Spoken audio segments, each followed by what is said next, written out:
Good morning. I now call the March 31st, 2020 Special Administrative Briefing and Work Session of the Marion County School Board to order at 9 a.m. Please silence your electronic devices to avoid disturbing others. I'll now ask the School Board Attorney to explain the rules for the board meeting. This work session is a public meeting as defined in Florida Sunshine Law. The board is dedicated to full transparency in its meeting and its work. In compliance with the Sunshine Law, the board has adopted uniform meeting procedures, including the right for citizens to participate. The board will allow public comment regarding any work session item listed on today's agenda at the appropriate time. Speakers must fill out a request form and hand it to the school board secretary. After the board and superintendent have completed their discussion on a particular agenda item, the secretary will call the speakers' names in the order received. At the podium, speakers are asked to state their full name and address and to spell their last name. Each speaker will have 3 minutes. As required by the Sunshine Law, the board must maintain orderly conduct and proper decorum throughout this meeting. Speakers may criticize subject matter and decisions in a respectful manner, but not people. Finally, speakers must be very careful not to violate the privacy rights of others, especially students and their family members, by mentioning their names or other identifying information. Thank you for your attention. Good morning, everyone. This morning is a special work session for the Ray and Associates. We are joining them virtually. We have Sandy Jarrow on there, and Ryan is on there as well. Is that it, guys? And we have Al Johnson is with us as well. Al is on us too? Yes, I'm just He's on audio. Okay. So I'm going to turn the meeting over to Sandy and Ryan from Ray and Associates, and they'll navigate us through the rest of this morning. Great. Well, thank you for coming together. This is an exciting day. I know we're excited. I know that we spoke with you individually, so we're very excited about the pool of candidates and to be back here with you today. I'll go ahead and I'll let Sandy start going in. Again, I want to thank all 5 of you for being so understanding how COVID-19 has hit my family and the realization that I have twins. I'm the nanny, the father, and the president of the firm. So, I appreciate that. But I'll let Sandy go ahead. We're going to start with some sequence of steps and some data for you. Right. So good morning. Good morning. Can everybody hear me? Yes. You're Yes. good? Yes. All right. Great. And like Ryan said, boy, if we ever have to navigate through something that we've never experienced before, I'm glad we're doing it with Marion County because you guys have been, your team, your technology team's been really helpful, and you guys have been all understanding. So we appreciate, as you work through with us, our first ever presentation of candidates when we do it virtually. So I'm going to share my screen with you so that you can see, and you should double check your computers because Molly from our home office sent a link to you this morning, and you should be able to see there should be a handout that says sequence of events, a sequence of steps. And I'm not certain from your vantage point. Can everybody see it all right? Or I can give you a couple minutes to see if you can find it. Did they Yes. send You raise your hand it if to you know. our email? They sent it to your email. To the email? Full email. It's through your. Okay. Yeah, okay. It's right there. Go ahead. Okay. So, and I'll kind of like move my cursor around a little bit, but we, like Ryan and Al and I said, we are super excited because this handout here shows you that during our recruiting, we touched base with 1,439 individuals, telling them about the search in Marion County, reaching out to find out, just share about what was going on. As we went through, one of the major reasons that individuals were interested was because of your district location and your size. We heard from many people that this was a prime size district. As you look at it, of the 1,439, can you still hear me if I set my phone? Tell me if you can. Like, put your hand up if you can't hear me when I set it down this way. I want to be able to scroll. You're good. You can hear? Okay. So if you look at all the different states, we had 49 states represented that we reached out to. You see we had 32 in Arizona, 71 in California, 109 out of Illinois, and you can see as you go down through the entire thing, we truly had a nationwide search. 54 from Maryland, 67 in Michigan, and you can go through and you can see that without me reading all of that to you. Sandy, Yes, sir. question. I see Yeah. every state on here except for Hawaii, but I see a other. What's the other? Other countries? The other is another country, yes. So this was an We have international search international. then? None We from did. Rhode Island. We did. Thank you. So of those 1,439, we ended up with 47 completed packets, which for us, we're super excited about because, as you know, Florida and the Sunshine Law brings many people reason for pause because they know that all this information is going to be public. So we were excited with the 47 applicants. As Al, Ryan, and I looked through those 47 applications, we narrowed down and we screened about 20 names that we looked at that we really felt fit that profile. If you think back on all the characteristics that you identified as a board that you wanted to see. And then what we did is we took those 15 to 20 names and we sent those out to some of our 160 associates throughout the United States, along with your profile. And we said to them, to our associates, we think that they would be a good fit for Marion County. Will you please do some further vetting? Here's what they're looking for. Will you be kind of our cross-checker to tell us if you agree that these people fit that category or they don't fit the category? Of that, and I guess I've got a little bit, so here's the qualifications, and you remember all of these because these were the qualifications you identified. So we did the further vetting, and we came down to, we actually have 12 candidates that we want to present to you today. And so we're going to, all of those candidates, if you look, both, well, steps 8, 9, and 10, but 10 is really critical for you to know because every candidate that we present to you today, we have done thorough vetting as far as references, and I won't read it to you, but state officials you can see, and so that rest assured, who we bring to you, we feel confident that we have, that this person is who they say they are, and we're excited about sharing 12 names with you for your review. It's going to be a work session, and we're going to start to go through each of those candidates.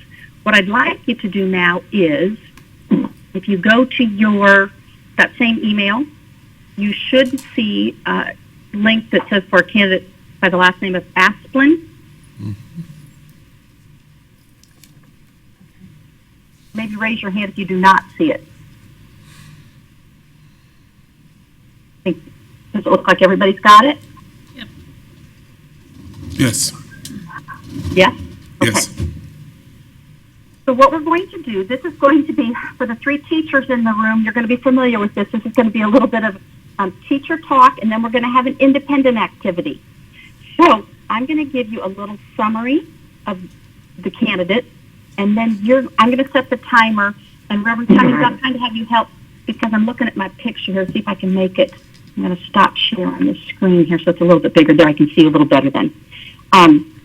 You're going to have between 5 to 6 minutes, and if we need a little bit more time, we can take more time. But I'm going to have you go through the packet of this individual, and you're going to look through everything, including all of the attachments at the bottom, so that just individually, you're going to do some reading and form your own independent opinion of this candidate. So let's start first. And like I said, once we get through the first couple, 3, it'll fall into play, and I'll tell you what we're going to do with that. So our first candidate that we want to bring to you today is Dr. Brennan Sandy, Asplin. can you Yes, hold for a sir. second? Did the volume kind of decrease just then, guys? Did a little bit. I don't know if it's on our end or your guys' end, but this like the volume went down. Okay, and I saw everything really shake on the screen, so I don't know. Can you hear me now? Yes, I can hear you well now. It may be Okay, maybe I'll hold because it. you moved your phone. I don't know. Okay, I'm going to hold it really close to me just to see. You're You're good. still okay? You're good right now. Okay. Yes. Okay. So Dr. Brennan Asplin is the Deputy Superintendent for Academics and Student Services in St. Johns County, Florida. He is a graduate of the University of Central Florida and of Nova Southeastern. He has been in his current position since 2015. Prior to that, he was the Assistant Superintendent for Human Resources. Additionally, he has served as both a middle school and a high school principal. He has held various positions of leadership throughout the state of Florida, including President of the Florida Educational Negotiators Group, or FEN, that you've all heard of, President of the Florida Support Administrators Association, and President of the Florida Association of School Administrators. He also brings experience from St. Johns County, both St. Johns County and Seminole County. He is a strong advocate for career and technical education and the opportunities that it provides for students. So at this time, we'll set our timer, and we're going to, if you're on the link just for Asplin, you can review all of the applications, scroll all the way down to the bottom because you will see the attachments that go along with that. So I'm going to give you, we'll start with 5-minute independent activity. Sandy, If you before need more time- before you start the 6-minute, can you kind of explain to those that may be listening that this listing that you've given us is not in any type of ranking, that is alphabetically? It Thank is, you for right. pointing that out, Reverend Simon. Yes, this is an alphabetical listing, so I've got 12 candidates listed alphabetically that we are going to go through today. Thank you. Thank you for And they're not ranked in any way. absolutely not. Thank you. Any other questions before we get started?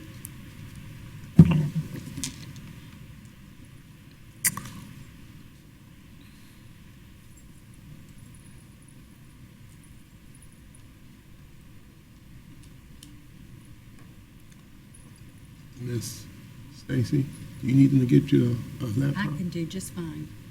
You sure? I got it. Okay. I can work this better than I can that. Okay. Her laptop is right under her desk, I I'm believe. good. Okay. Thank y'all for caring about me, though. Yeah. My old lady eyes, I can see it.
we're at the 6-minute mark. Should we add a little, like another minute or so? I'm We fine. can take, I think, are we good? no, finish what you need to. Just kind of wave your hand, Reverend Cummings, so I can tell you're finished, and then we'll move on. Take your time. We're good. Are you finished? Yes. Okay. Okay. So it looks like 6 minutes is going to be about right, and if we finish before that point, then we will. All right. We're going to move to the second candidate, and once we finish the second candidate, then I will tell you how we will proceed with another part of the activity. But I'm going to have my colleague, Al Johnson, present to you Dr. Margaret Awney. Okay.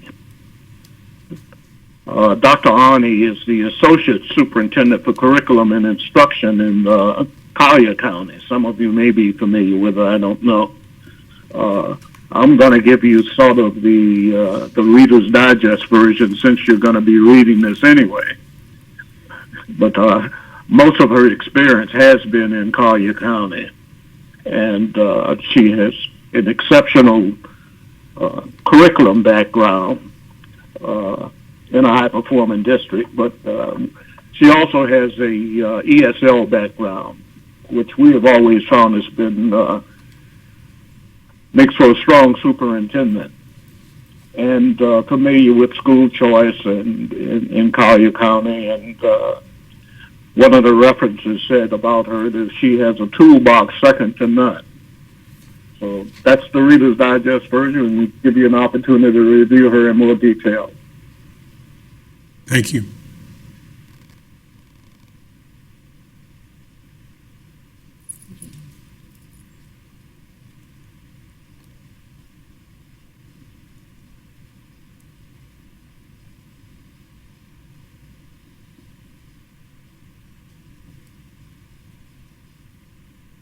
Should have mentioned Collier is approximately the same size as Marion, 48,000. Thank you.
You good?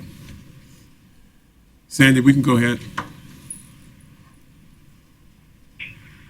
Is Beth, does she need a little more time? No. Because we're not quite. They said move ahead. I'm good. Oh, you're good? Okay, perfect. All right. So we finished reviewing the first two candidates. So what I'd like to do right now is, Reverend Cummings, can you please pass out the handouts? And I'm going to share my screen with you. You can see Reverend Cummings has this handout for each board member. And all I'd like you to do, first of all, when you get it, is in the upper right-hand corner, where you just put your initials. Don't write your entire name, just put your initials in the upper right-hand corner.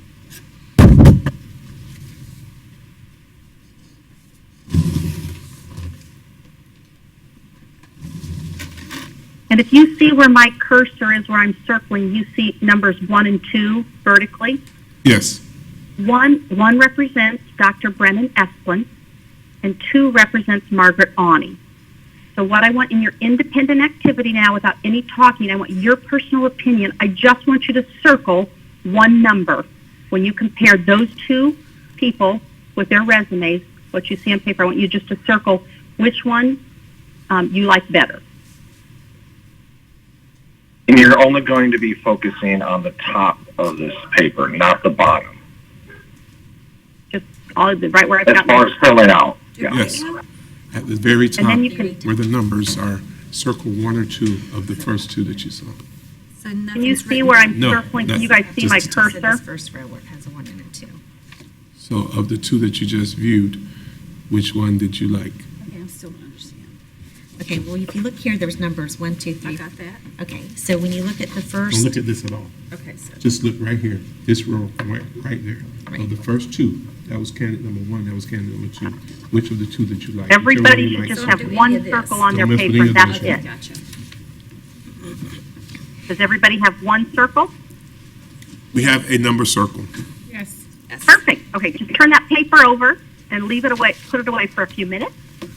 And we're going to move to candidate number 3. Candidate number 3 is Dr. Alexa Cunningham.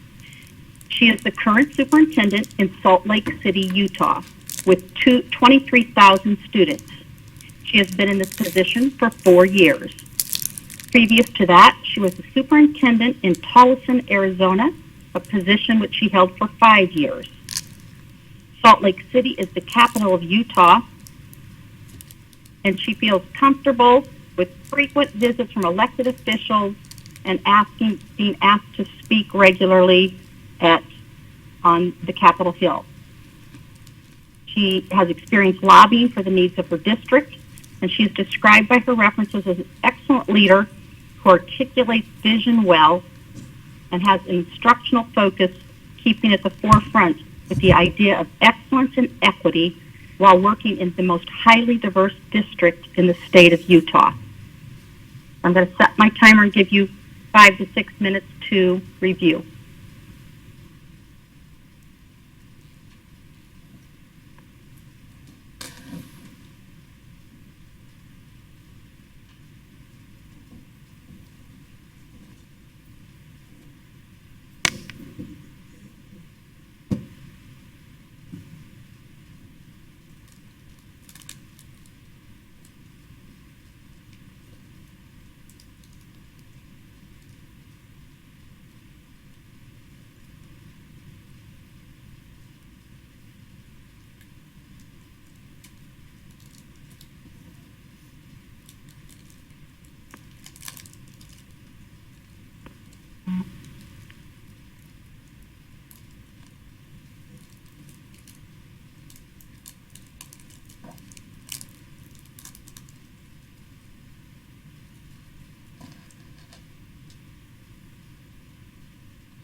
That's good.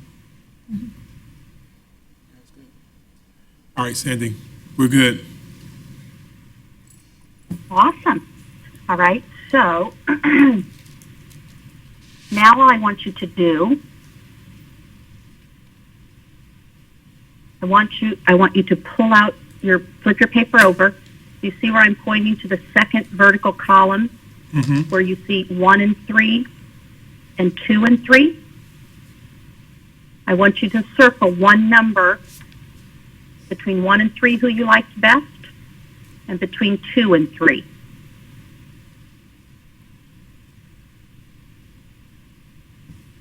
Once you have that done, just raise your hand. I can see. I really feel like the teacher now. There's a question, Sandy. Okay. Yes, go ahead. No, I don't have a question, I'm done. Oh, okay. Say it again. Give the instruction again, Sandy, please. Yes. Can you see where I have my cursor? So if you go to the second vertical column, Yes. and there's just 4 numbers. You should see a pairing of 1 and 3 and 2 and 3. I want you to just circle one number when it comes to numbers 1 and 3. Which candidate did you like best? Brennan Asplin or Alexa Cunningham? And then I want you to go down to the next one and circle between Margaret Awney and Alexa Cunningham. I want you to circle one number. So if you've done it correctly, your paper right now should just have 3 tiny circles. Okay.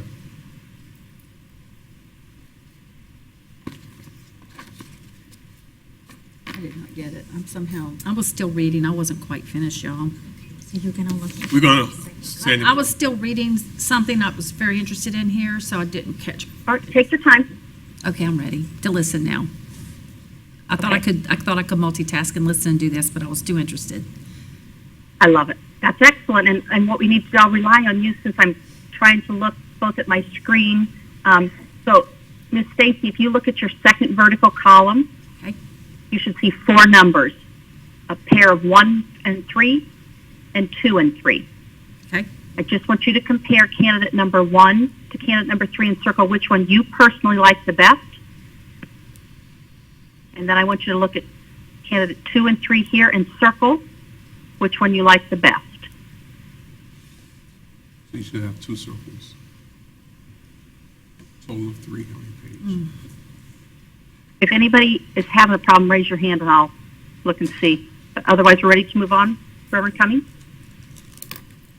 Give us a second. Certainly, take your time. You have to help me be my eyes and ears, too, as I'm looking.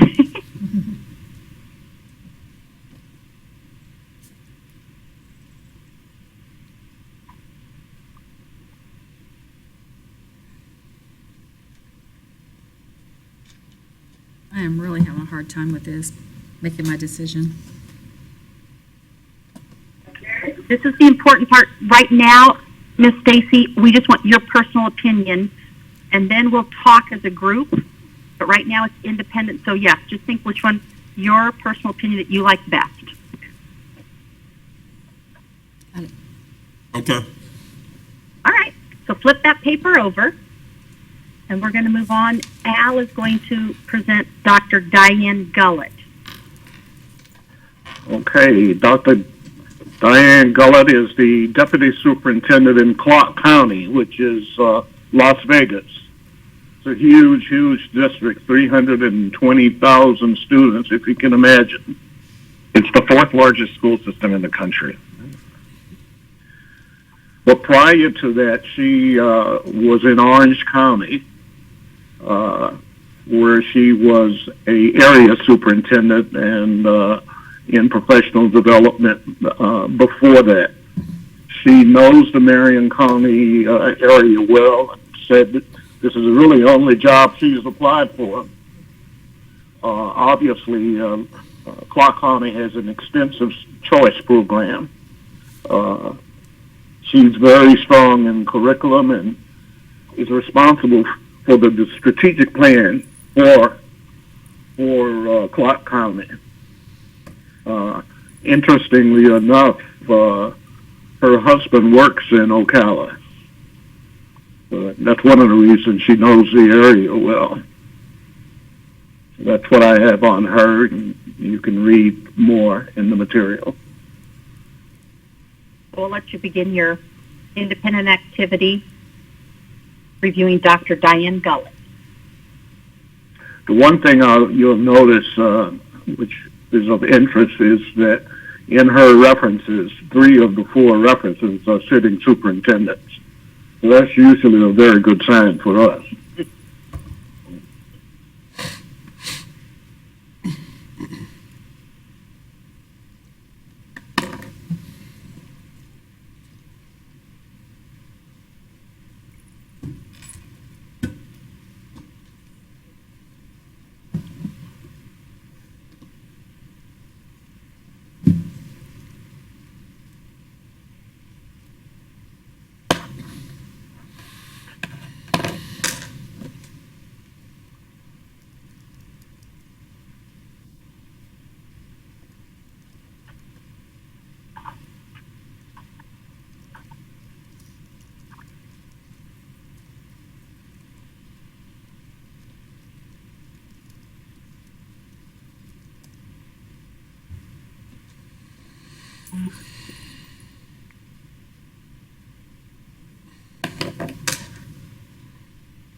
We're at 6 minutes. Do we need to add another minute or so?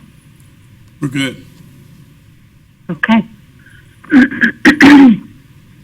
So now I want you to flip over your paper and go to the third column because you just finished reviewing candidate number 4. And in this third column, you see where my cursor is, I want you to compare candidate 1 to candidate 4, candidate 2 to candidate 4, and candidate 3 to candidate 4.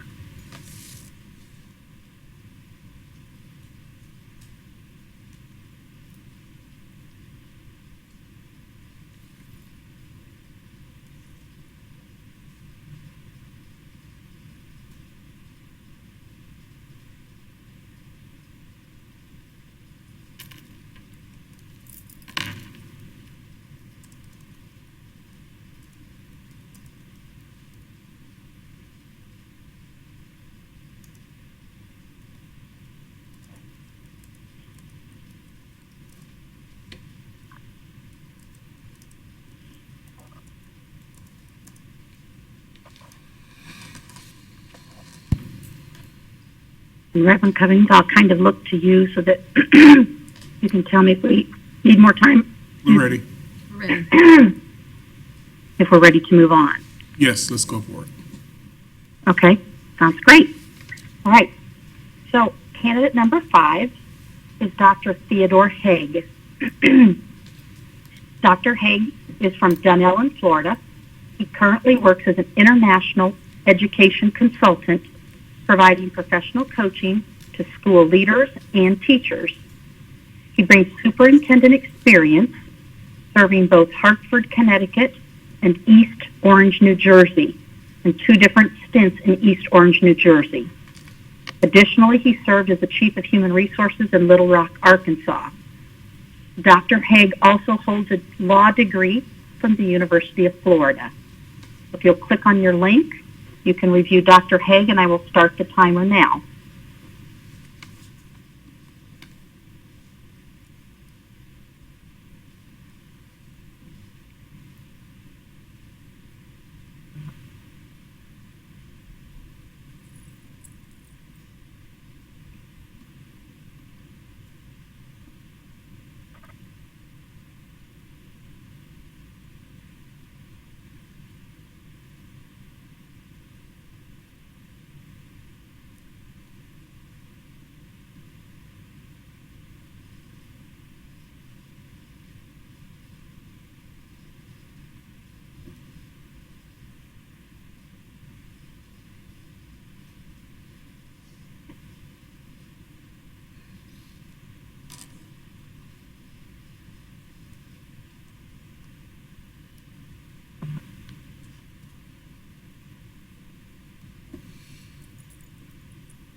You guys let me know when you're. I'm ready.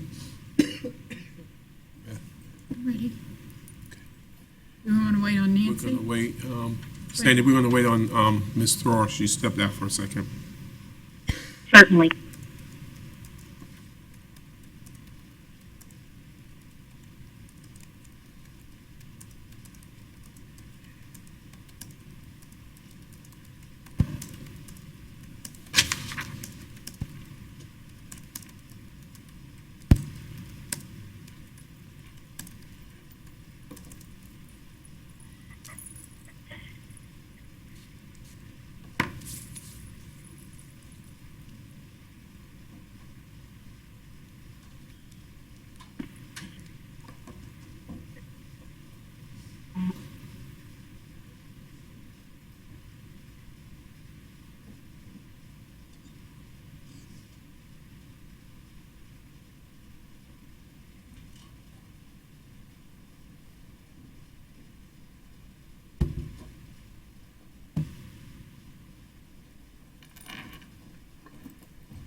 We can't hear her. Sandy, Excuse me, I'm sorry. Go back to your matrix now, and you just finished candidate number 5. So go to the next column, and you should have candidate 1 that you compare to 5, 2 to candidate 5, candidate 3 to candidate 5, candidate 4. Give me 1 circle for each pairing.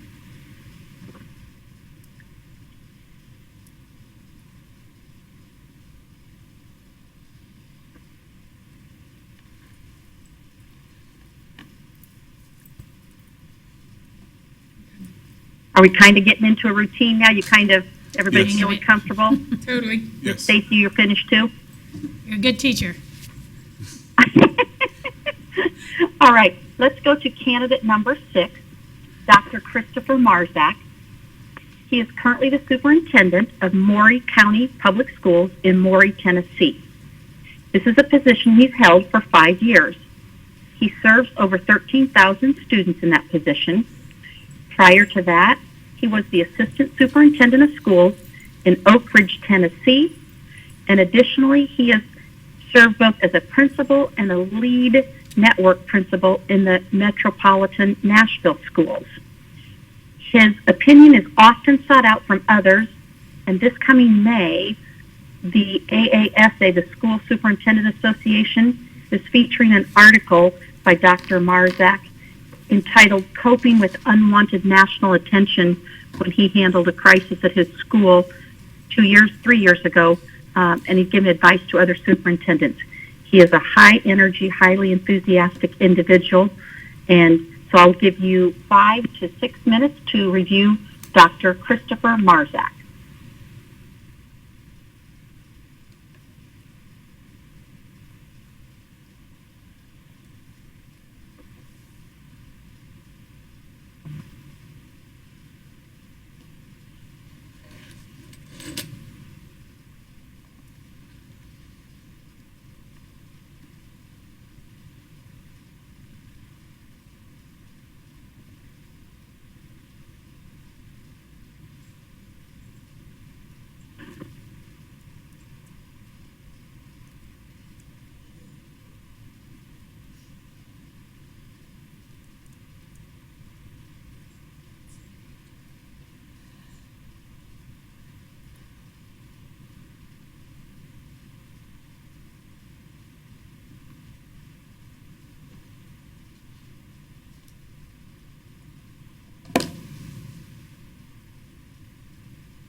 How you guys doing?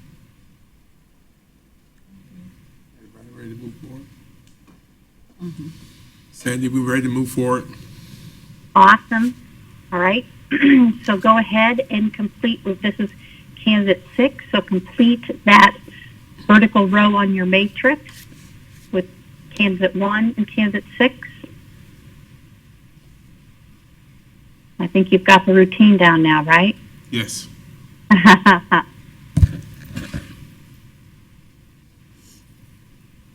And maybe, Reverend Cummings, if you kind of raise your hand when you can see everybody's finished. I'm looking at, Everybody's Yeah. good? okay, great.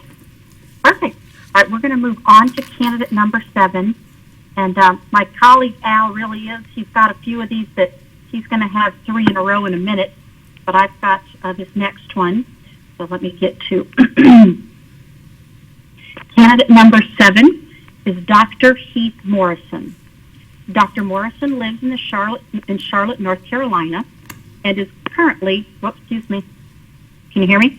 Yes. Okay. Dr. Heath Morrison lives in Charlotte, North Carolina. He is currently the president of school for McGraw-Hill. He served more than 140,000 students as the superintendent for Charlotte-Mecklenburg School District in Charlotte, North Carolina. Additionally, he served as the superintendent of Reno, Nevada, serving more than 65,000 students. Dr. Morrison was voted the National Superintendent of the Year in 2012. In Charlotte, he is credited with narrowing the achievement gap and increasing the graduation rate, and additionally, he passed a bond issue with 88% support. His heart is in public education. So I will give you, I'll start the timer now to Thank review you. Dr. Morrison. Thank you. Question, real quick. You said he's the president of what currently? President of School of McGraw-Hill, and when you click on his link, you will see that in his application as well.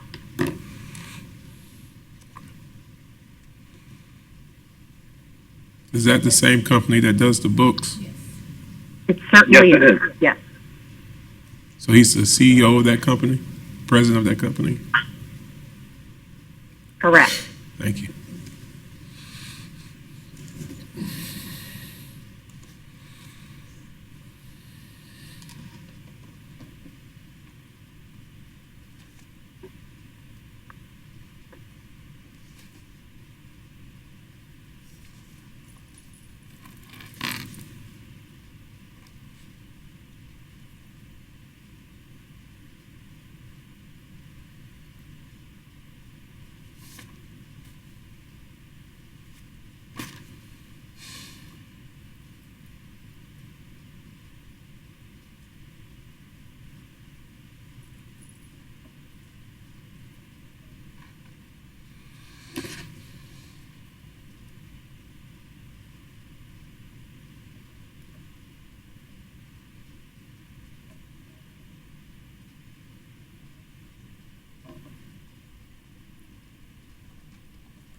And just to clarify really quick, Heath is the CEO and president of the school division for McGraw-Hill. Okay, so it's a certain division, not the whole company. Correct. Correct. Thank you. We're right at the 6-minute mark. Do you need additional time? Ladies, Yeah, I'm done. we're ready. Okay. So go ahead and look at your matrix. That vertical column 7, and make your choices.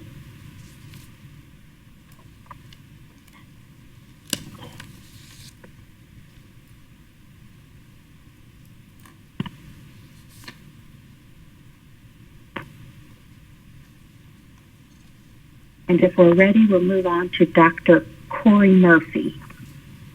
Is there anybody who's still circling? Think we're ready. All right, super. Al, do you want to take over for Dr. Corey Murphy? Sure. Dr. Murphy is Chief of Staff for Williamsburg, James City County Schools in Virginia. He's been there about 3 years and was brought in primarily, specifically, to bring some structure to the division and to establish a strategic plan involving the community as well as a long-range master plan, as well as to address some of the equity issues in the district. This is a district of about 11,000 students, but prior to that, he had been a principal down in Beaufort County, South Carolina, and had done an outstanding job there as a principal. He's sort of a hybrid candidate for us because he's had a parallel military career. He's a 19-year veteran, and people in his references always say, when you look at him, you'll know he's a military guy, the way he operates. So we're presenting Corey Murphy. We'll let you click on the link for Dr. Murphy and review his file, and I'll set the timer. Thank you.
still where we were?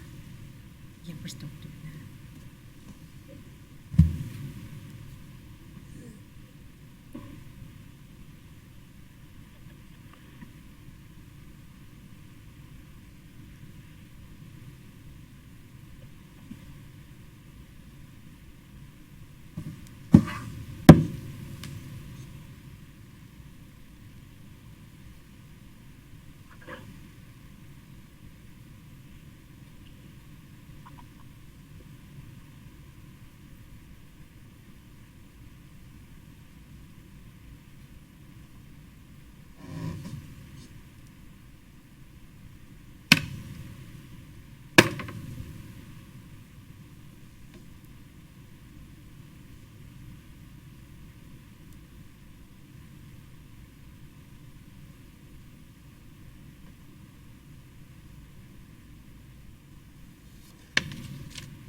Guys ready to go forward? All right, Sandy, we ready to go forward? So you finished Dr. Corey Murphy. Please take your matrix and make comparisons. Excuse me, I have a frog in my throat. I'll drink my water. Complete your matrix for candidate number 8.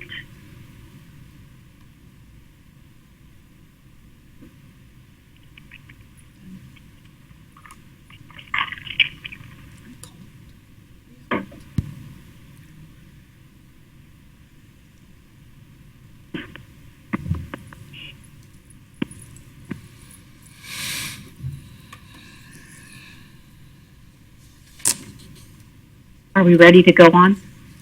Yes. Turn it up. Oh, you're cold in there, Beth? Yeah. It's chilly now. I asked Ryan why he went and changed clothes on us, and he said he was Honestly, I was a little chilly too. I tried to be brave and fight it out, but I had to put something on.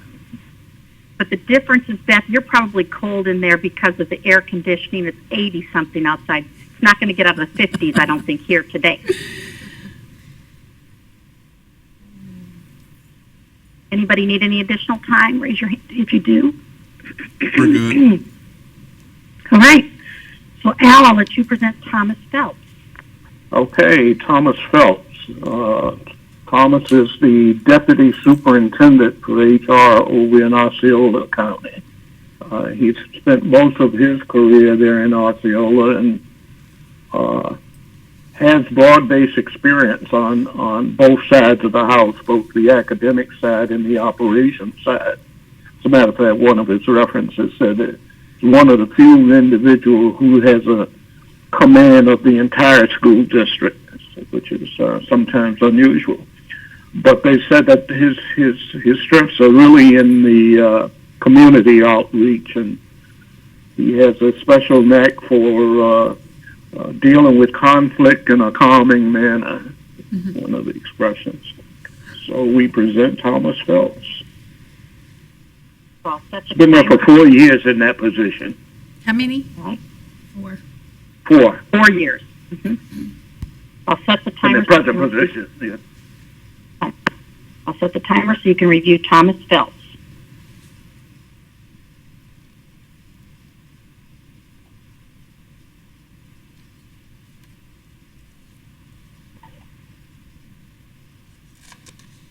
And Osceola is about 69,000 students.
You guys ready?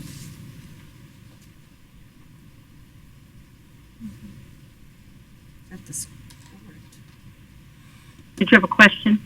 No. Okay, I'm sorry. You ready, Beth? Yeah. Miss Stacy? Okay, we ready to move forward, Sandy.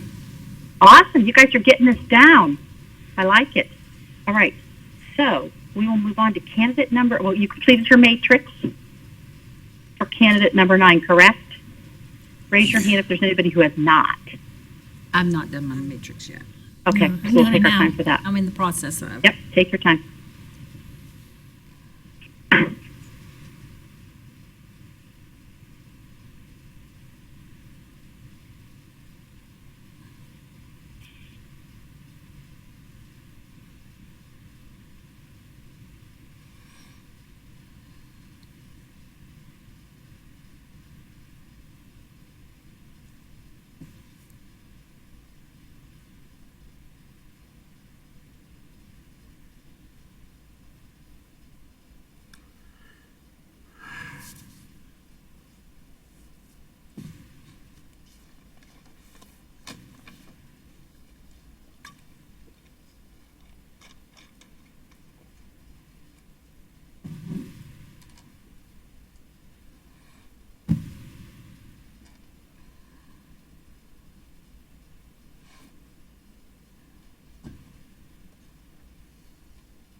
Ladies? Yeah, ready. Okay, Are we all set? yeah. I said, and I told you we're learning this as we go along. I said, I think in the future I need to, I'll have a little card or something that you can hold up, and green for go or red, I need more time. So I apologize for asking repeated questions how many people are finished. All right, so we should be ready for candidate number 10. And this is Dustin Sims, and Al will share with you about Dustin Sims.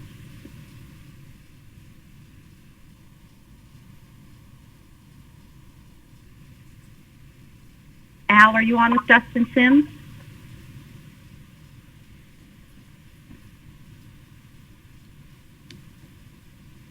All right, let's see here. Can you hear me? Al, I can't. We can hear you now, Al. Okay. Dustin Sims is a regional executive director for the Florida Department of Education, and where he's been there for 3 years. And he has responsibility for 14 districts in the state of Florida, one of which is Marion County. So, Sandy, maybe you can explain what an RED is. I believe that probably the board, he's the regional education director, so he works with all of the high-risk schools that are identified through differentiated accountability. Right, yeah. And in this position, one of the advantages, it gives him some wide range experience on how the various districts are dealing with the question of equity. And he's been seen as sort of a transformational leader, primarily because of the direct work that he's doing with the districts, the different districts. Prior to joining the Department of Education, he was a high school principal and assistant principal, a high school principal in Florida. So we have Dustin Sims. All right, Thank so I'll you. set the timer. You can click on your link for Dustin Sims and start to review his file.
I need to ask a question.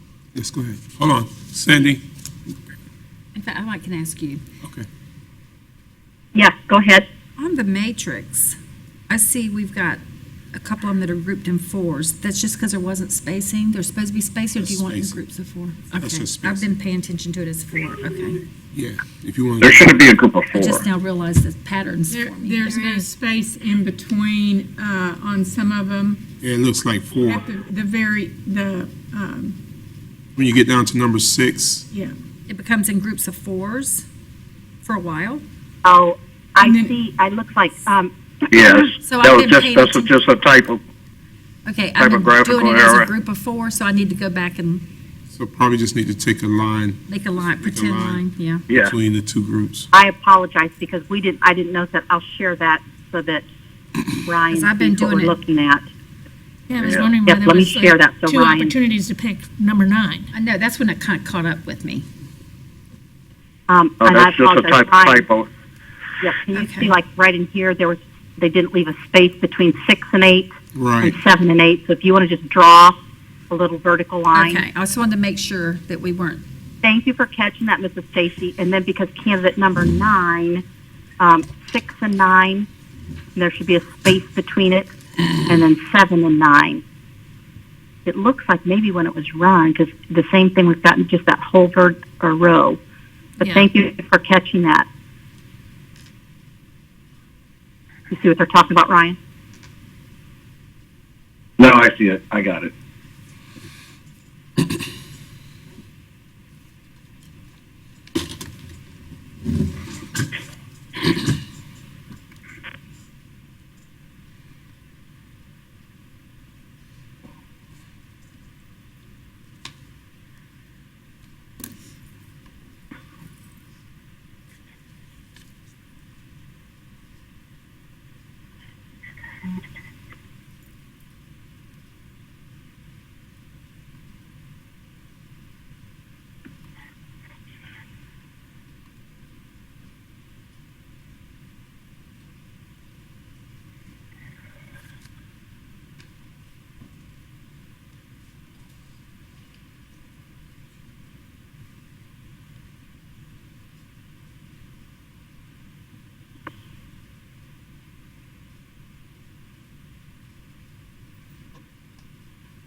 We are at the 6-minute mark. Do we need to allow another minute or so?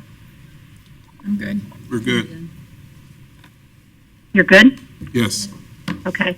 So I've shared my screen so that you can see, and if you look at your row with candidate number 10, when you're comparing halfway down, put that little horizontal line between 6 and 10 and 7 and 10.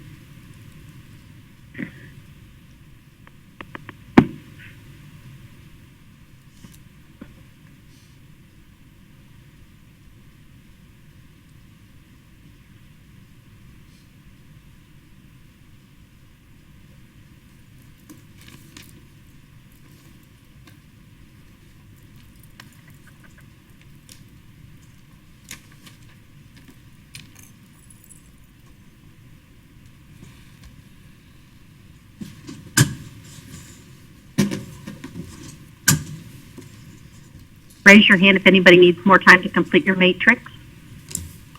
We're good? All right, we'll move to candidate number 11. Candidate number 11 is Mr. Mark Vianello. Mark Vianello is the Executive Director of Career and Technical Education for the Marion County Public Schools. He has been in this position since 2016.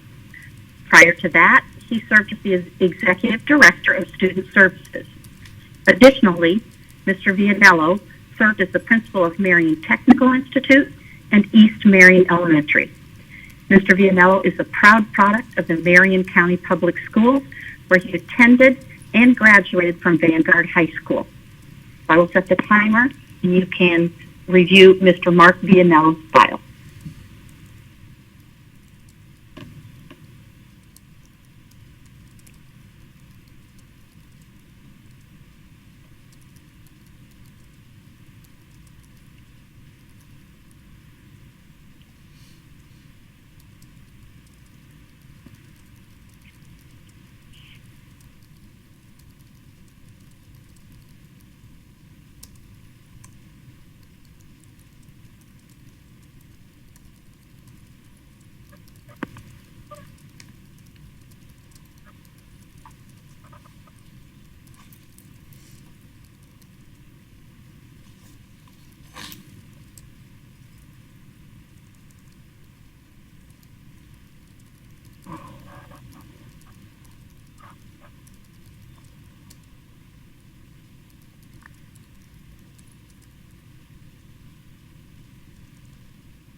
having trouble pulling something up on my phone's been doing great on here until now. It's not pulling up. I may have to get that computer out after all. Try to turn it off a minute.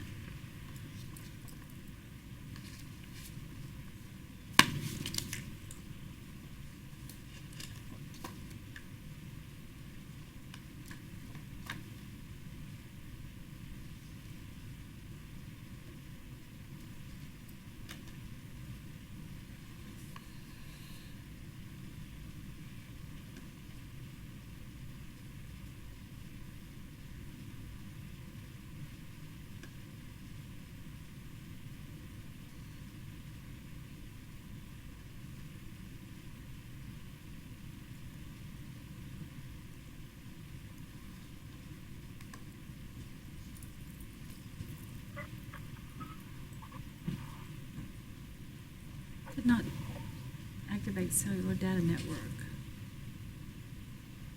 All of a sudden, I can't get through.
Still trying to get it up.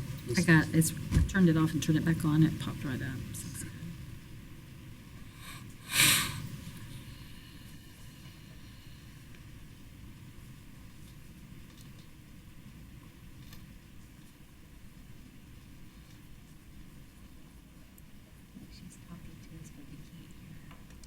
We're at the 6-minute mark. Do we need to have another minute because Yes, of can you computer give us, issues? can you give us a couple more minutes, Okay, so Sandy? I'll just wait. You wave to me, Reverend Cummings, when Okay.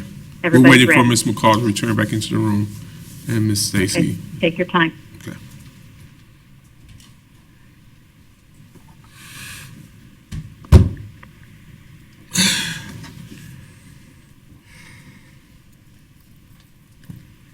Put a sticker on it, since I get my census.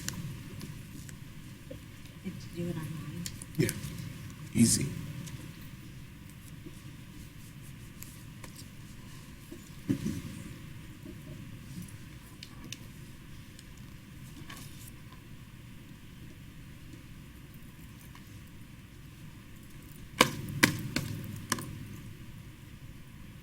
Let us know when Stacy will be ready. I'm ready. Okay, Sandy. I'm not quite, I need another. Okay. Oh, I'm So sorry. go ahead to your matrix. I'm sorry, wait, unless wait, you've wait, already wait. done so. One more minute. Oh, I'm sorry. I apologize. Take your I'm time. sorry. Thanks. We already done the last one? No. We're still on Vietnam.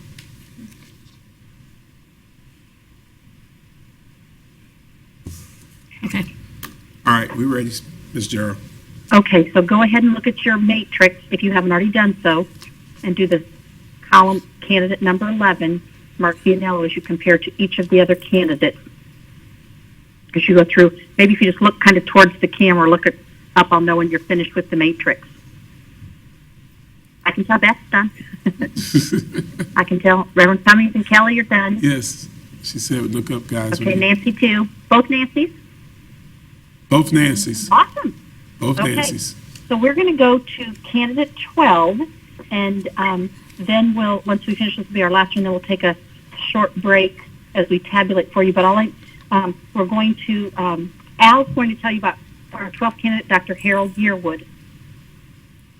Okay, Dr. Harold Yearwood is title is Assistant Superintendent for Academics and Accountability in a Manor Independent School District in Texas. Prior to that, he had been an assistant superintendent and principal at a couple of schools as well. The references that I talked to term him as the numbers man.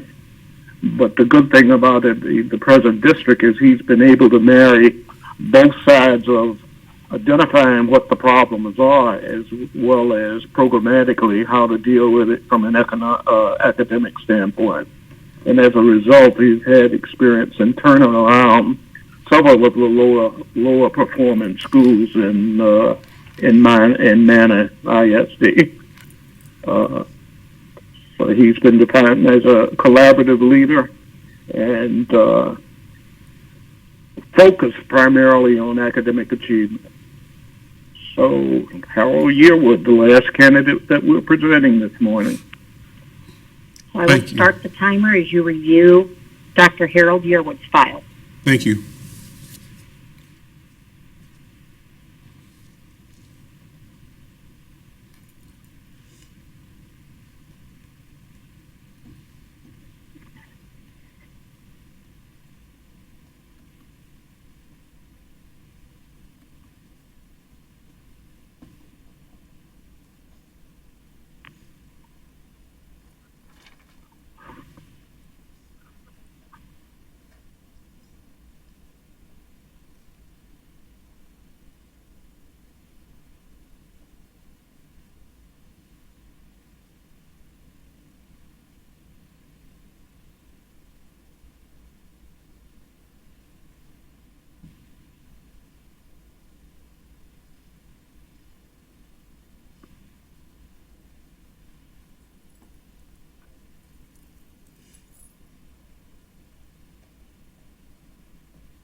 Can I ask a question on the school district size? At present, school district size? Yes. Sandy, she has a question about school district size. Certainly. Of the current, like where he's at currently, what's the district's student 9,500. numbers? 9,500. Currently in Manor, Texas. He had 9,500 students. Okay, Small district. Thank you, Al. I'm sorry I didn't hear that part. okay.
Everybody good?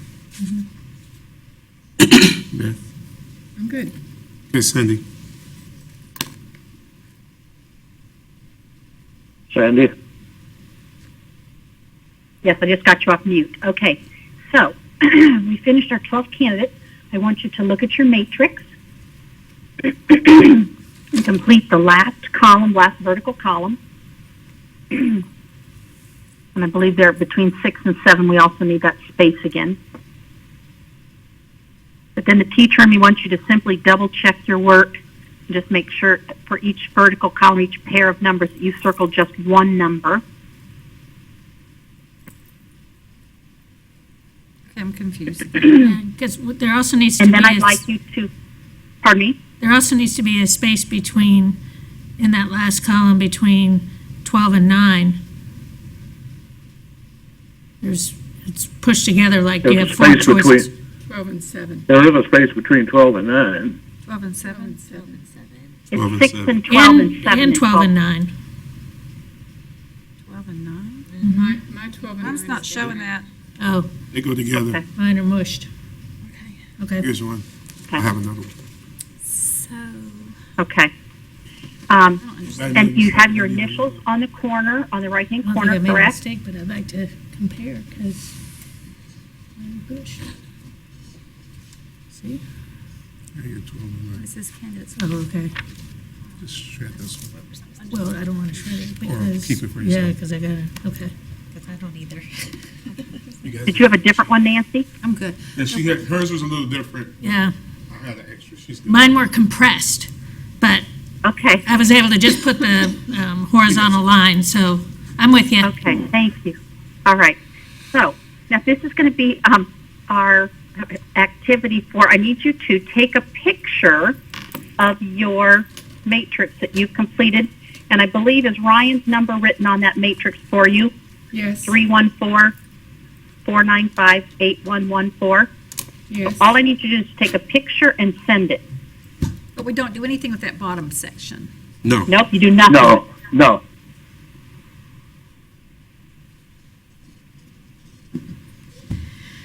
And then just to let everybody know, in the meantime, I have fixed the matrix, so when I send you back the master copy, you won't have those condensed numbers. Okay. Awesome. And you want So us once to you've taken a picture and email you it? send it to No. Ryan, and Ryan tells me that he's got 5, So the number on the Picture. bottom, Number on the bottom. it's highlighted. then you're free. We'll take a short break. Reverend Cummings, I'm thinking like say between 15 to 20 minutes so we can tabulate. Yes. And then Elena, you're in the room, correct? Yes, Elena's here. Okay. Can we send that to Elena and she could make 5 copies or 6 copies for all of you? Ryan Are you saying summary. which, With the Ryan tabulation. summary. Once he's completed the summary. the tabulation? Yes. Yes. Okay, because Elena, I have your email address. Ryan, will Thank you let you. us know when you get ours so we are sure that you get all of them? Yeah, because I've been having a little trouble with my texting lately, right in the same room, texting people. Make sure you got mine. We'll confirm that Ryan's gotten all 5 before we take our break. I've gotten 4. I think Reverend Cummings hasn't sent his quite yet. Correct. Okay, good. My phone's been having a little texting problem lately.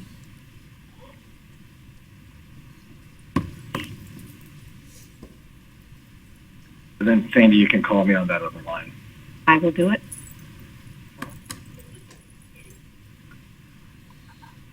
And Ryan, is Ryan still on? Yes. Yeah. When you email that to Elena, would you email me a copy as well? Yes. Okay. This is the first time we've ever done it this way.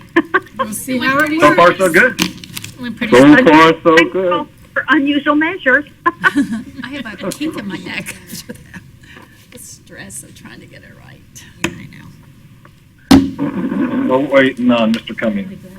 Yep, he's going to take his picture right now. I had noticed Okay. I was like, well, There must be a if you just reason. keep listening, yeah, I'll get it. That's See, kind I of where just I was figured it until I out. said something. Then when I saw those double numbers, I'm like, that, this is. It made sense to me. I was like, oh, they At made a first it made mistake. sense. But I was like, oh. When I had that first one. All right, Ryan should be coming through, I think. Okay. They all look good on your end, Ryan. I still only got 4, so. Coming right now. No, I meant what you have so far. Wait for it. Hang on just a second now. I just sent it.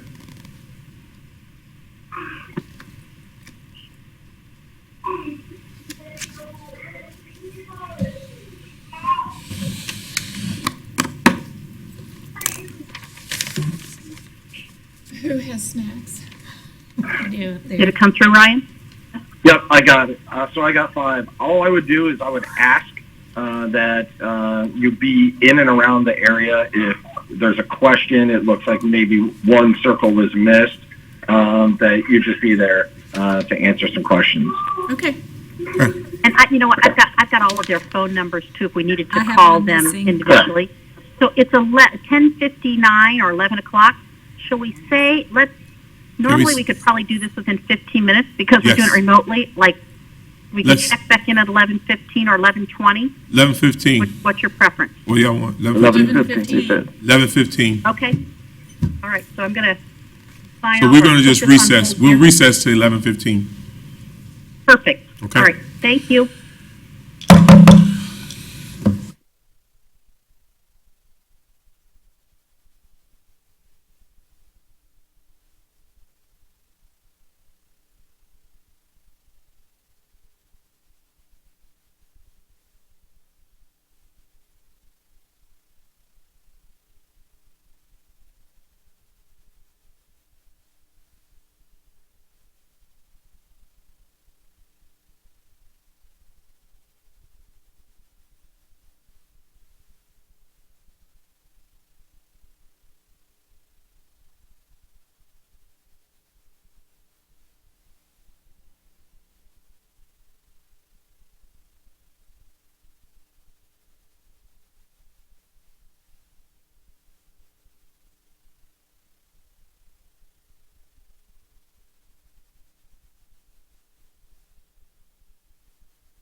Yeah, Thank we'll you, wait and see officer. when- Okay, that's fine.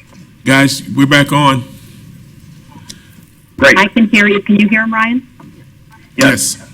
Yep, yep. We're back on at We 11:43 apologize for the PM. delay. Wait, we're waiting on Elena to come in. If you give us a second, because she was printing. Is it the right time? 11:43.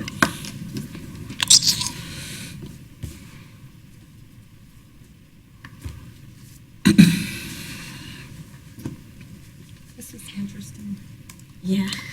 Extremely. Share it with the new superintendent. Yeah.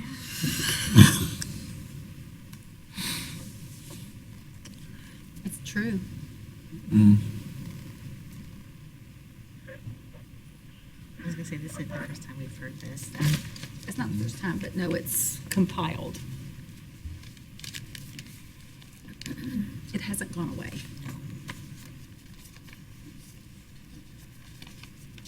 It's on a new edition.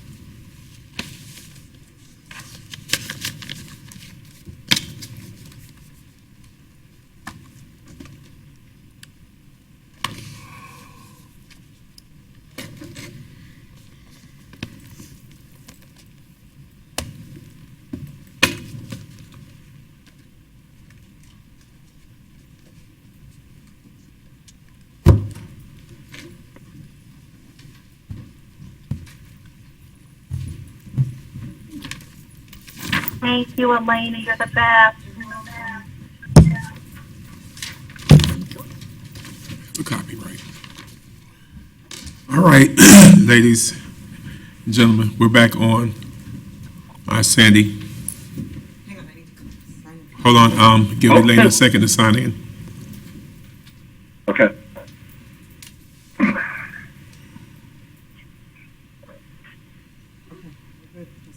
Okay. We're ready. I'm going to turn it over to Ryan. Generally, we So- would have a large chart sitting in front for you to look at, but we'll look at our independent sheet, and he'll point out the highlights to you. So you can see the totals in the total section, and then the rank of those total points in the far right bottom hand corner.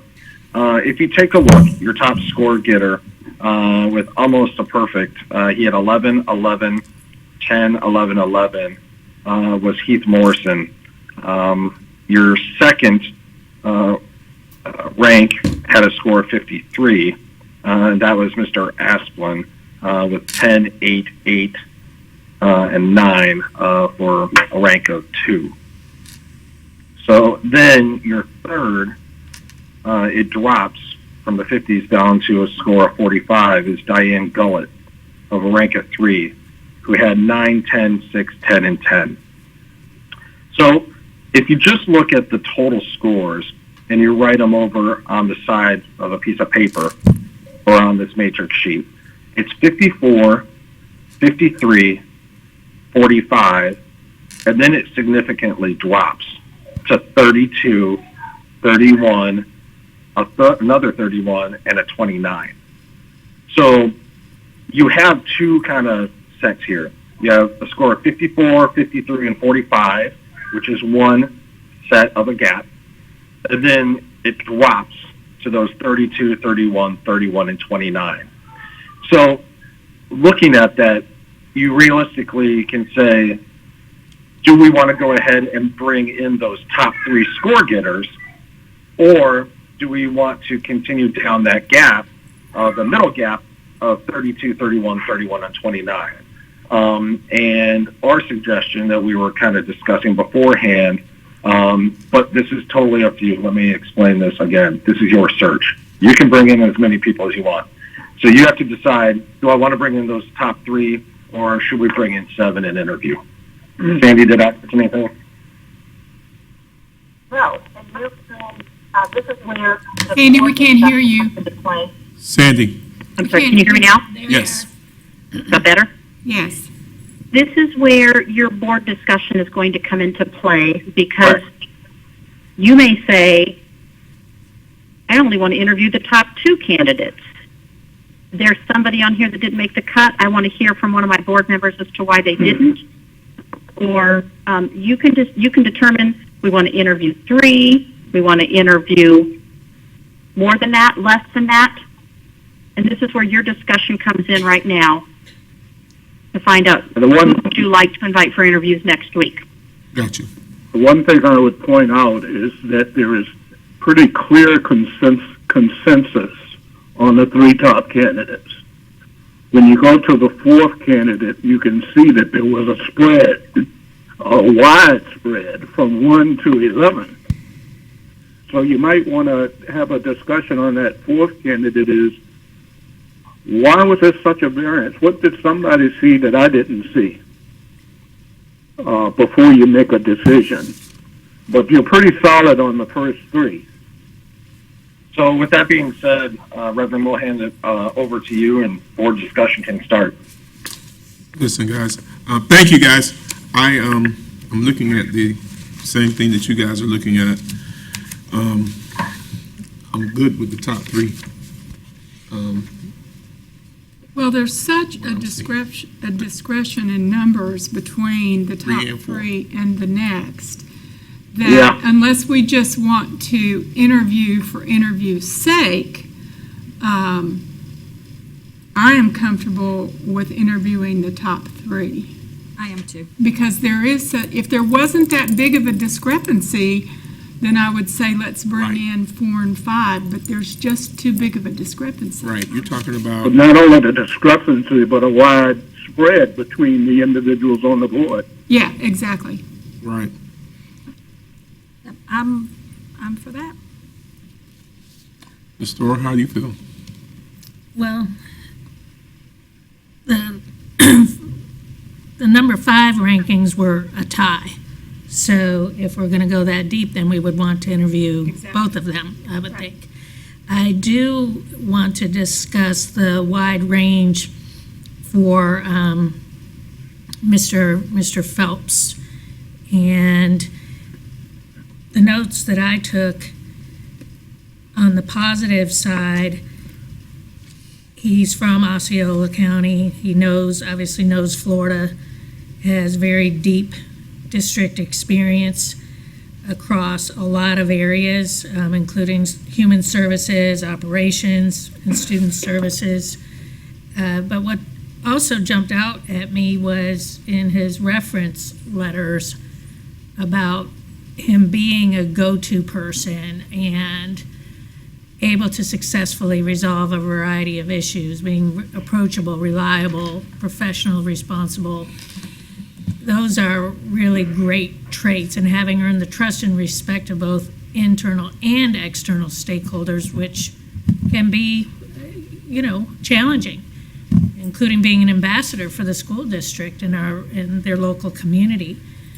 So that's all good stuff. I was more leaning towards candidates with superintendent experience already, because there's going to be a learning curve as it is, and to come in with no superintendent experience and have to learn our district is then creating 2 challenges. So on the flip side of what I just shared, and why I scored him high is the fact that he has not been a superintendent before, but he certainly has had a chance to see the playbook in action for quite some time.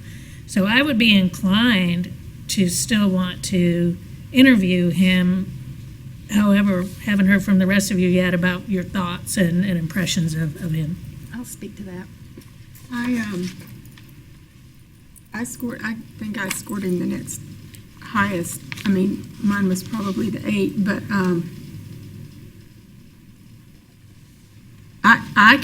I can go along with that. I like very much that I try to also look at what they're involved in their community, because they have to be the face of this district, and they need to be very involved in the community. He is quite involved in the community. The fact that he has been Deputy Superintendent of Human Services, of Operations, then the Assistant Superintendent, so he's had a lot of, he's right up there. So I could go and throw him into the interview mix as well. I'm fine with that. Definitely the top 3, but Nancy, if you feel strongly, I could put him in the interview mix. I would like to comment. I believe that we have, if y'all want four, I'm perfectly content with the top three. So, we have their recommendation of the top three only because they've scored them for us. But I can tell you why, and I did score him high. But there were times, the reason I scored him high, I had my reasons, because when compared to others, he had a lot going for him. But the three that scored the highest, I had different reasons for scoring them because of their superintendent experience and that sort of thing. But so I had reasons for scoring 9, but I like the experience. Nancy, can we get you to get a little closer to the microphone? We can't hear you when you're talking. I'm fine with bringing in the top 3. Ms. King? Yeah. I'm comfortable bringing in the top 3 too, just because there is such a wide gap in the score that Mr. Phelps, I liked him also, but he didn't have the superintendent experience. And I think at this point, we are looking for a superintendent that has the experience. So I'm comfortable with the top 3. I guess I'm the final person on this one. When I looked at him, I looked at experience as well. I also looked at their educational achievements as well, and Phelps did not rate highly with me. And if we bring in Phelps, we also have to bring in the 2 right behind them because they're so close. So that would put us back at 6. So I would be more comfortable with just doing the top 3. I am totally fine with that. That was my first thought anyway. So I think we're here in 4-1. Okay, so we're going to go with the top 3. Okay. All right. So what we'll do is we will schedule your, can you hear me? Yes. Okay.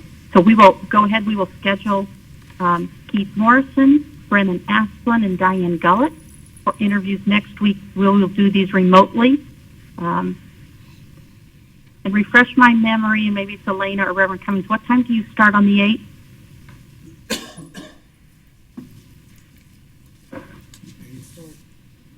We can start whatever time you guys want. I think 9 o'clock would be good. We'll work around your schedule. Is the 8th or the 9th? I have the 8th. 8th at I 9? have the 8th. We advertised it for 9. 9 o'clock. We advertised it for 9 o'clock. Yeah. Okay. So do we want our first interview right at 9, or do we want to do it 9:15 to give us a chance to? I think we need to schedule our first interview approximately at 9:15. That'll give us a chance to get in and get situated and know the process of how we're going to interview, and then start taking the first interview at 9:15. Each interview should last approximately how long? Anywhere between 45 minutes or an hour is Okay, usually so good. if we say 45 minutes, that will put our next interview at 10 o'clock. So can you all kind of? And I'm thinking, Reverend Cummings, would you like us to do, if we do 9:15, 10:15, and 11:15, that would allow for you to have a short break if you need to in between? That's perfect. That's perfect. Would that work? What do you guys think? That's fine. You guys good? Yes, ma'am. So All right. will you walk us through the interview process? Do you have suggested questions that you give out, and how long did they have to do presentations? And so will you set this all up for us? Yes, we will. And I know I've talked to you, and I'll probably be making some individual calls as far as I know some of your important points for each of you. Some of you are ESE, some of you are community involvement, some of you are equity. But I will put together some of the recommended questions, and we'll have that all set up for you for your approval. And then we will have that ready so that no candidate gets questions ahead of time. And then we will because this is going to be a little new for us, but we will have them ready via Zoom, and we'll have to do some practice with Kevin because they'll each be coming from different locations. We'll have North Carolina, Florida, and Nevada, but we'll be on this so that they will interview similar to what we're doing here remotely. Each person will be able to ask one question. We'll do an intro at the beginning, and then when we finish all three candidates, we'll come back with a very short matrix, similar to like what you just completed for 12, but Sandy, we will only have 3 Sandy, names on there. Sandy, I need to ask for, Yes. I need to ask for a 5-minute recess. I need to talk to you offline. Certainly. Let's recess Okay. for 5 minutes.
We're back. We're back on. Okay. I'm sorry. Can you go ahead and continue, Sandy? Yes, I think we're all set. If we have, was there a motion to bring, we've got the top 3 candidates, and I will work with you. We will set up their interviews for 9:15, 10:15, and 11:15 on April 8th. And what is the board's interest as far as, do you want us to schedule, would you like one-on-one conversations with these, or do you want to wait and find out how the 3 fall out after this first round of interviews, and then decide if you want to have one-on-one conversations with a candidate? I'd like to interview them all together at one time. Well, you'll Because- interview them one at a time, so each other on our slot. Some boards will tell us that the top 3 finalists, or maybe it's once we finish this on the 8th, the top 1 or 2, then you say to me, we would like to just do one-to-one, so board member to candidate. I want to be able to talk to this person one-to-one without having a public interview. Some people say that they like to have that. And I think that I would like to I have. see the value of that for sure. Okay, so if we do, my recommendation would be, let's do our 3 interviews. We'll conduct the matrix, see how it falls out, and before, if we have a top 1 candidate, or if we have top 2 candidates, we'll do one-to-one interviews for the next round. Okay. Is that what I'm hearing? Yes. Yes. Okay. So Reverend Cummings, I will follow up with you also with the, as we work through the questions and individual, I'll touch base with board members as well, as we finalize that for you this week. Sandy, Thank you. can I ask a question? Are you all in on those interviews with us? Next week on the 8th, Yes. we're generally present. We ask, like, that usually there's somebody, because we're usually doing it in person. HR usually facilitates those interviews. Because we're doing it remotely, we'll probably be sitting quietly in the background, but we will not, your questions, this will all be yours to do. Okay. We will not participate. Correct. Okay. Just checking to And- see if you, because you may notice something or hear something that we don't, because you've Indeed. been doing this a very long time. So Indeed. I think it would be important that, you've just been doing it a long time, so I would trust that you may hear or see something that we don't catch. Sure. This is our first And time, the, We'll be with our you, first rodeo. and we'll be with you every step of the way that you want. We'll be here for next week too. Thank you. And the interviews will be time sensitive and not question sensitive. So we may give you 12, 13 questions. Some candidates may do 8, some may do the 12, but they will all have the same allocation of time. Okay, You guys good, good. ladies? I'm good. Thank you. Are we all Thank you. set? So we look forward to talking to you guys on April 8th at 9:00 a.m. Perfect. So can I make, Okay. Sounds wonderful. Far over 12. Hold on, Ms. McCall. I want to be sure, because now this is public knowledge, that we are all on the same page, that none of us, even if we're approached, we do not talk about the process or any of the candidates at this point, because we will be questioned, Right. and so we'll say that we are in process.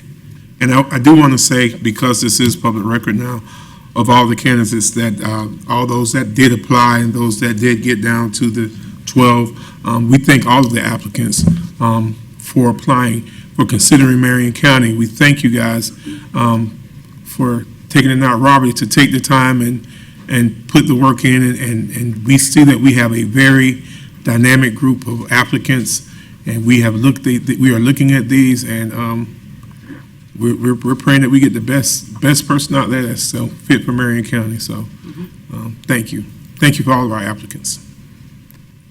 Thank you. That being said, any other business to take care of right now? Is it script? All right, and I appreciate that reminder from Beth, too. If you have any questions or people approach you, direct them to us, because we're your liaison. Thanks for super work today. It was a long session. We're a little bit over 12, but we appreciate your diligence. We appreciate Ryan? Thank you, everybody. No, we appreciate thank you. you. Thank you. Hold on, I think we have to have an official motion, correct?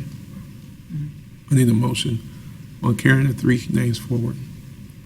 So moved. It's moved by Ms. McCall that we would take the, I'm sorry, go ahead, Ms. McCall. Seconded by Ms. King, that we would take the top three candidates that were selected, that being in the personalities of Brennan Asplin, Diane Gullett, and Heath Morrison. Am I saying that right? Yes. Yeah. Brennan Asplin, Diane Gullett, and Heath Morrison are the three candidates that will be considered for interviewing for Marion County appointed superintendent. All in favor signify by aye. Aye. It's unanimous. I'm voting no. Oh, I'm sorry. So one nay. One nay. One nay.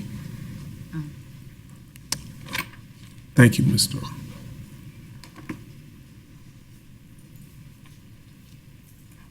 We can't hear you, Sandy. We'll see you next week then. All right, thank you. Have a good day. All right, our school board attorney, Ms. Green. Thank you, Chair. Board members, on behalf of Eric Cummings, I am notifying you that advice is needed regarding the pending litigation styled Henry G. Farrow and Dr. Heidi Mayer versus Marion County Public Schools pursuant to Section 286.0118 Florida statute, known as the Government in the Sunshine Act. I am requesting a session with the board for the purpose of discussing litigation strategy and negotiations in this matter. I will ask the board's clerk to cause reasonable public notice of the time and date of this session and the names of the persons attending to be published. It is suggested that the session be held following the April 9th, 2020 administrative briefing and work session scheduled for 9 a.m.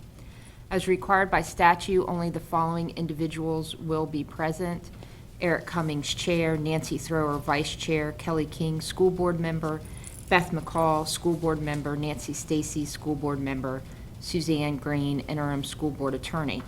I will ask a court reporter to record the session, also required by statute. The reporter's notes will be fully transcribed and filed with the clerk of the school board. Upon the conclusion of litigation, the transcript will be made public record. I have a motion. Moved by Ms. King, seconded by Ms. Thrower. All in favor of a special shade meeting? May I ask a question before we vote? Is that meeting here? No, it'll be, he What was the needs- date again? It's going to be at Gary Adele's office on the 9th. On April 9th? So we already have two attorney-client sessions, and the first one already got canceled, so then we do the second one at 11:30 and that next one at 12:15, so you're looking at not leaving here till 12:45. Correct, or soon thereafter as can be heard. If I can have leave, I'll just read it for the record, Chair. I would like for it to be pursuant to Section 286.0118 Florida statutes, for there to be an attorney-client work session held at the law firm of Blanchard, Miriam, Adele, Kirkland, and Green, 4 Southeast Broadway Street, Ocala, Florida, after the April 9th, 2020 administrative briefing and work session, beginning at approximately 12:15 p.m. or as soon thereafter as can be heard.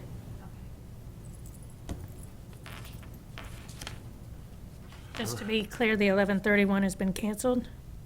The 11 o'clock one. Okay, I had accepted one for 11:30.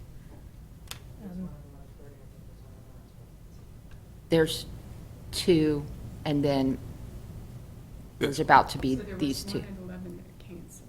Okay, yeah, and that one got removed from my calendar.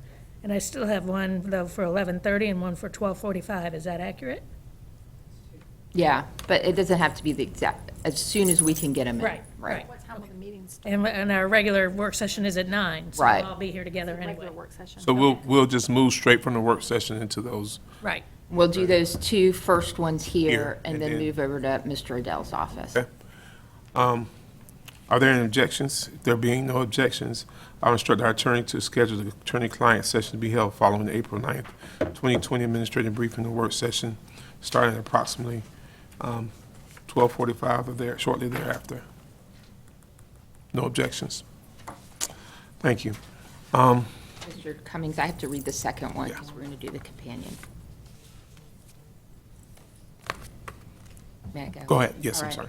Board members, on behalf of Eric Cummings, I am notifying you that advice is needed regarding the pending litigation styled Dr. Heidi Mayer versus Marion County Public Schools pursuant to Section 286.011, open paren 8, Florida statute known as the Government in the Sunshine Act. I am requesting a session with the board for the purpose of discussing settlement negotiations and litigation strategy related to this matter. I will ask the board's clerk to cause reasonable public notice of the time and date of this session and the names of the persons attending to be published. It is suggested that this session be held immediately following the April 9th, 2020 administrative briefing and work session scheduled for 9 a.m. As required by statute, only the following individuals will be present: Eric Cummings, Chair; Nancy Thrower, Vice Chair; Kelly King, School Board Member; Beth McCall, School Board Member; Nancy Stacy, School Board Member; and Suzanne Green, Interim School Board Attorney. For the record, also Gary Adele will be present at this matter as well as the one that we just noticed, because Mr. Adele is your counsel of record on that. This matter, which is Dr. Mayer versus Marion County Public School, will be held at the same time as the Henry Farrow and Dr.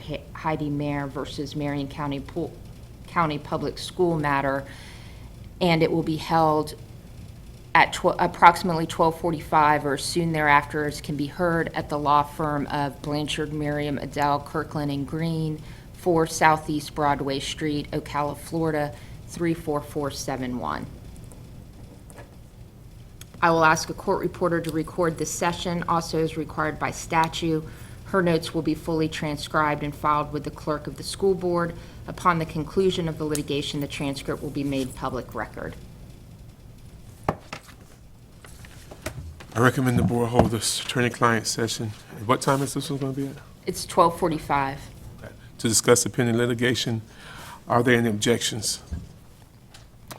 If there are no objection, I will instruct the attorney to schedule attorney-client session to be held following the April 9th, 2020 administrative briefing and work session at 12:45. There being no other business, can I get a motion? I'm sorry, Ms. Thor. Are we going to have a chance for comments? Yes, I'm sorry. I know it's- Any board comments and concern? I'll start with our attorney, Ms. Green. I have nothing further. Ms. McCall. Just that the backpack program is going well. We raised over 12,000 pounds of food. Thank you, Kelly, Eric Cummings, Nancy, for all being a part of that. So we will be delivering again on Thursday. Not delivering as much as we had because there are parents who have not picked up. So working on that list now, and I guess we will continue to do this throughout the month of April, once a week. Thank you, Ms. McCall, on your leadership on that. I'm thinking, I've heard that some parents haven't picked up because they didn't know. So what I'm going to ask again, Schools said they tried to contact everybody. yeah, that's what I'm going to ask again, that those schools would look at their backpack programs and make a personal phone call. If the principals at those schools could assign someone to call those families and let them know that's available. We don't want any kid to go hungry.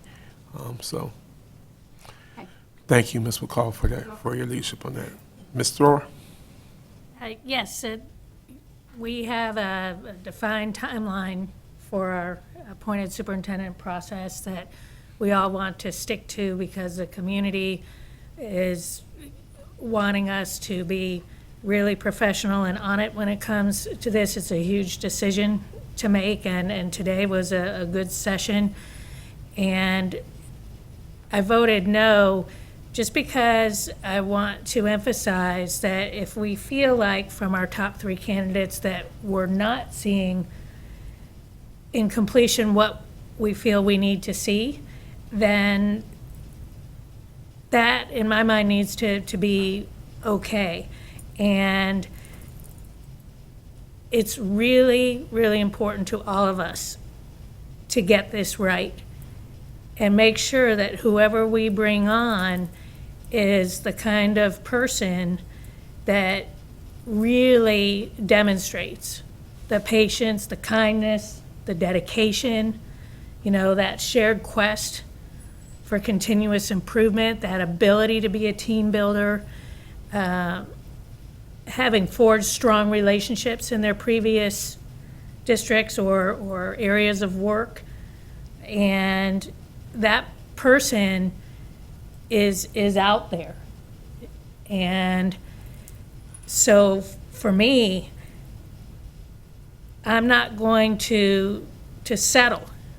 If it has to take a little bit longer to get it right, so be it. I don't want that to happen.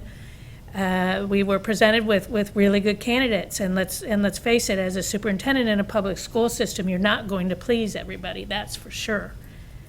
However, I think it's really important for us to continue to do our own research, as we prepare ourselves for this next step, and just continue to be communicative and transparent with each other on our feelings about this, because it's everything to this community right now.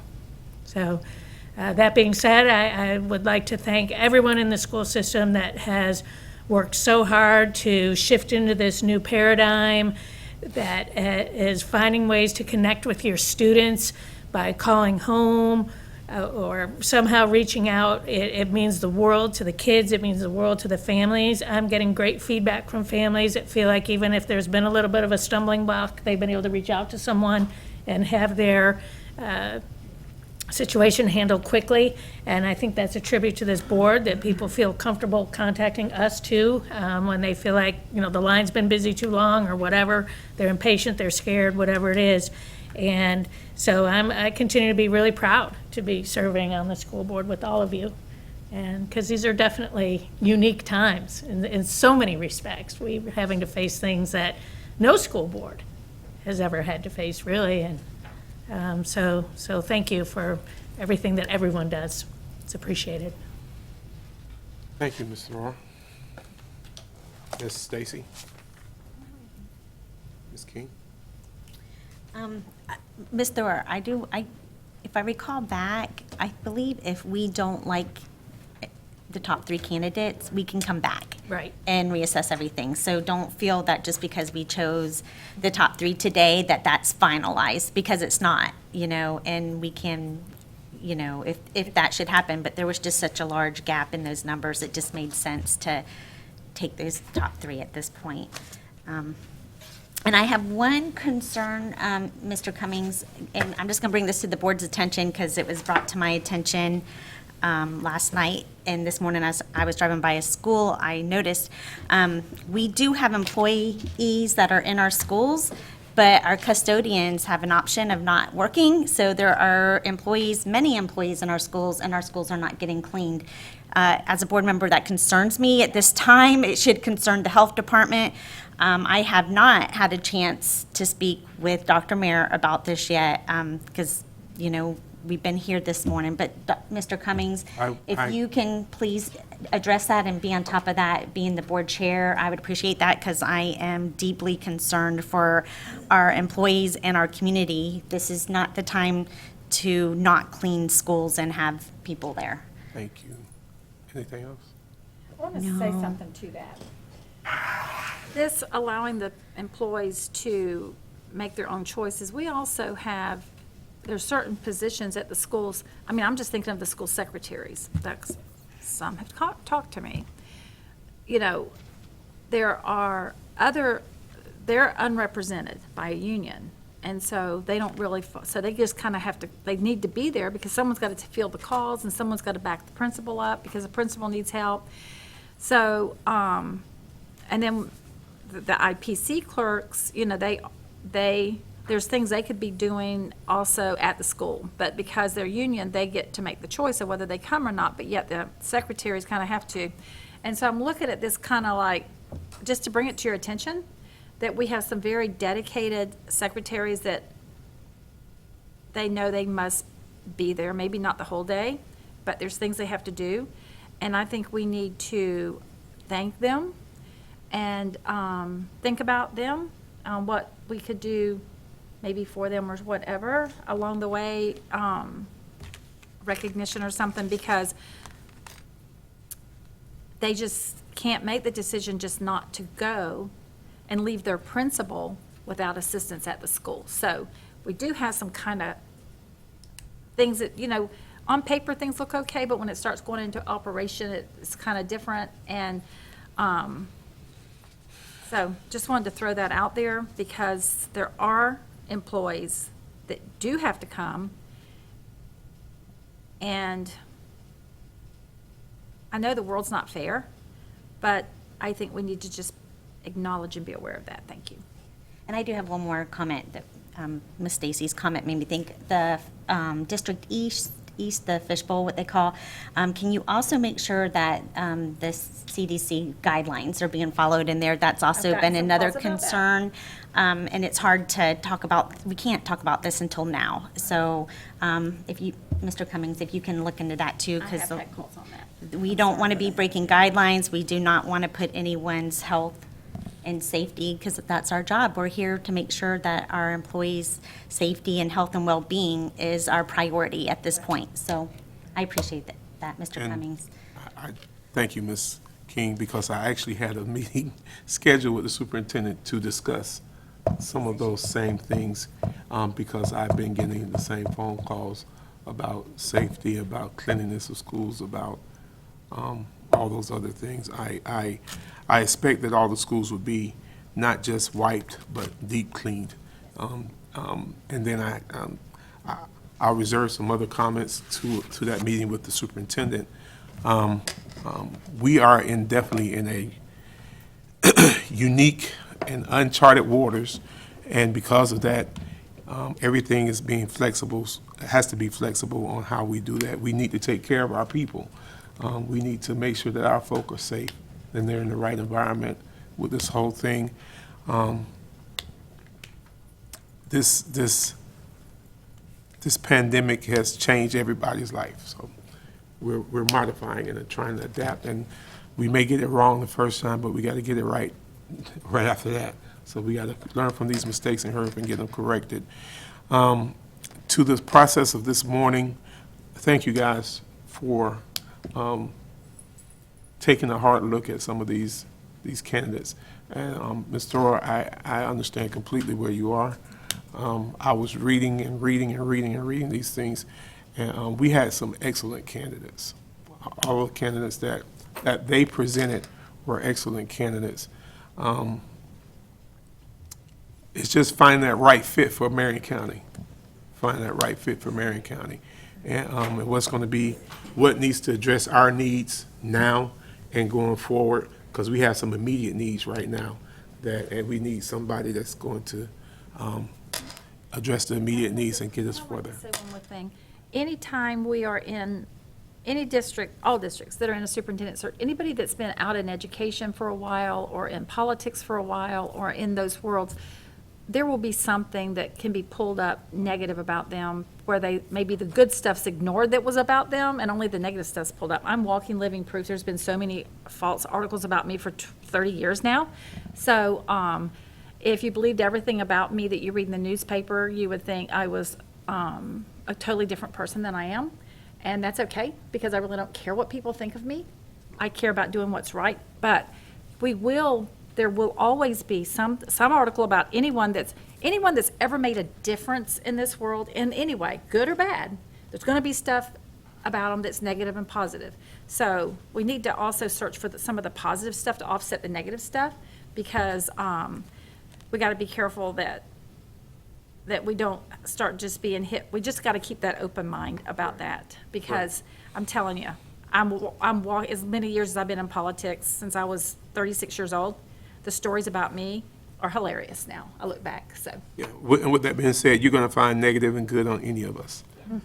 Whether we voted up or down on any decision, you'll find good or bad. So, that's neither here nor there, but we've been given the task to sort through all of that. This board has.